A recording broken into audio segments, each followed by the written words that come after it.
How do we begin studying the end?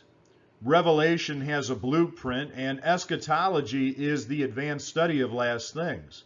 So, if you're a Christian, this means you're studying eschatology primarily to recognize why God is providing insight for us as believers for the things to come.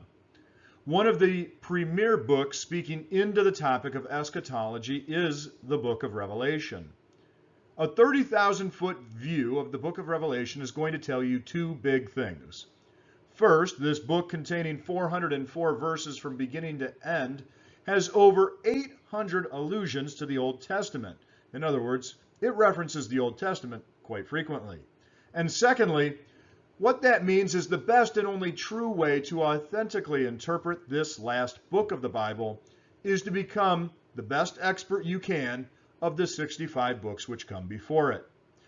These 65 books of prologue, written by 40 authors over thousands of years, creating a single, congruent, and integrated picture of the love of Jesus Christ for the world and all those throughout history, including us within it, is pictured beautifully in these 65 books. These 65 books are required reading if you plan to get Revelation and last things, or as some prefer to say, the end of the world, correct. With that in mind, I strongly suggest that you hold to the mindset that your understanding of the book of Revelation be continually described as a work in progress. Today, we are going to progress through the 4 rules and the 4 views of Revelation to help you do just that. As you begin to journey into learning and knowing Revelation, you need to first recognize that while Revelation is complex in structure, it must be taken as a single unit. After all, it's not revelations, it's singular, the book of Revelation. With that singularness in mind, know that the book never refers to different parts of different centuries, but rather, Revelation must be and continue to be understood as a whole by readers today, just as it was understood as a whole by those who first read it. Next, understand these 4 things as you begin your study of last things. Number 1, Revelation is knowable, and Revelation is worth studying. Number 2, distinguishing between prophetic and apocalyptic writing will suck the confusion out of the text. Third, apocalypse or apocalyptic writing is only one of the 3 genres found in the book of Revelation. And fourth, all 3 genres of writing must be taken into account when studying the book of Revelation. How do we begin? When studying the book of Revelation, it's critical to outline the book to begin learning how to study it. Some may suggest that the book of Revelation is difficult to outline because parts don't mesh together.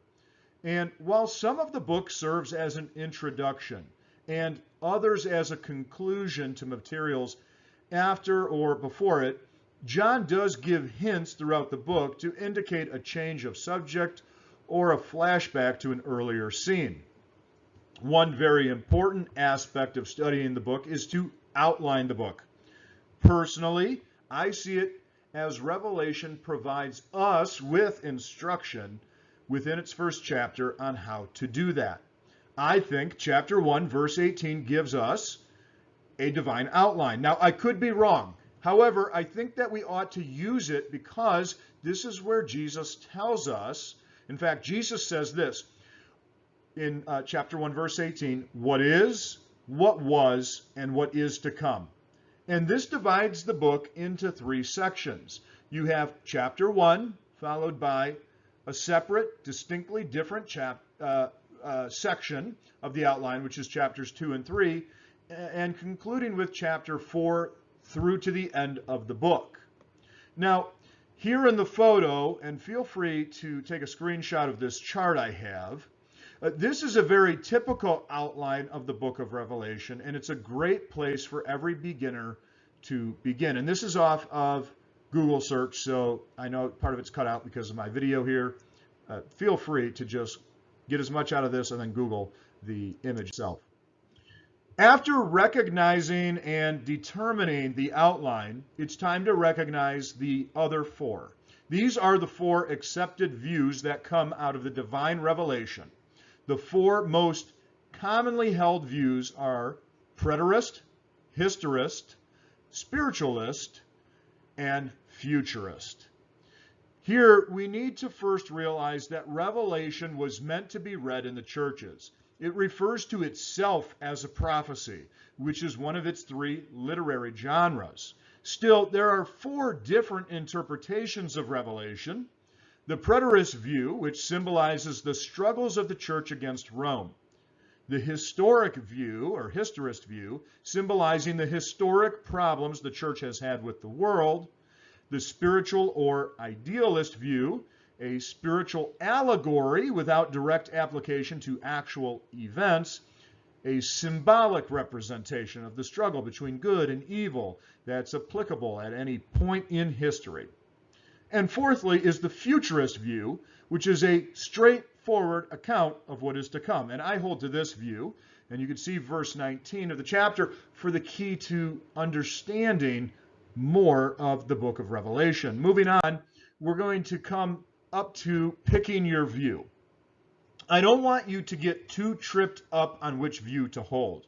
You can always change it. In fact, over the centuries, each of the four main approaches to interpreting the book of Revelation that have developed has had very capable defenders and gifted scholars supporting them. Still, not a single one of these four have proved themselves to be the only way to read this book. So we need to be cautious when we pick up the challenge of each view. However, we need to recognize that each view has its backswing as well. For example, the backswing in the preterist view is that we must not forget that most biblical prophecy has both an immediate and a future application. Another example here in the historic view is it's important not to assume that we have figured out the future, since Jesus said that no one will know the day of his return before it happens, although he probably knows it now. In the spiritual or idealist view, we must be careful to not avoid the book altogether because it's difficult. It's important to understand or try to understand Revelation with its broader literary context. And for the futurist view, we need to be careful not to just name nor identify current events and leaders or regents as fulfilling aspects of the book unveiled in Revelation. This may be the first time you've heard of these four views, or perhaps you've already landed on one and you're sticking to it. Whether you're looking for where to begin or already have your mind made up, the most basic application and question for each of the four approaches to Revelation can be summed up by asking yourself one simple question. Will this help me become a better follower of Jesus Christ today? If you keep it that simple, you'll always wind up where you need to be. Regardless of the view you choose to jump into your full study of the book of Revelation with, know a journey through the book of Revelation is absolutely worth the effort. Yes, Revelation is a complex book, and it has baffled interpreters for centuries. Still, you can avoid a great deal of confusion by understanding the literary structure of this book, and approaching the book knowing the literary structure will allow you to understand the individual scenes within the overall structure of Revelation, and keep you from getting unnecessarily bogged down into the details of each vision. Lastly, I want to share two incredible resources with you to help you get your study of the book of Revelation underway efficiently and biblically while avoiding getting caught in the crosshairs of the over 250 million results that are found on the web.